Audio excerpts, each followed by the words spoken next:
I'm going to show you a quick and easy way to make images float in CapCut PC. To start, we're going to need a background. So I'm going to go to Import and Library, and then I'm going to use this white background. I'm going to drag this onto the timeline. I'm going to go back to Media, Import, and then I have a clip art picture of the sun here. So this is just a PNG image. I'm going to drag that on top of my white background.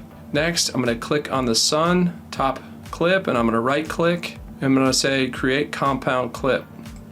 So that went ahead and created a compound clip. Next, I'm going to go up to Effects, and I'm going to search for Play Pendulum. So just type in play, and this should pop up, Play Pendulum. I'm going to drag this effect onto the sun, the top clip. And then if we go ahead and play it, you can see we have that floating effect. And then I can adjust that over here. I'm going to turn twist down to 0, and I'm going to turn sharpen down to 0, and now it looks much better. Go ahead and hit play. See, now we have that floating effect. You can mess with the strength and speed to get the results that you want. Another thing you can do is if you click on the top clip again and then you go over to animation, you could also add an animation to this. So we could say like slide up.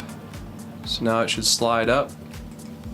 So now our sun slides up and bounces around. So you can play around with these animations, but it's that simple to make an image float in CapCut. You could also do it with text. Just a lot of different ways you could use this effect in your videos to enhance them. If this was helpful, please leave a like and consider subscribing for more tutorials. See you in the next one.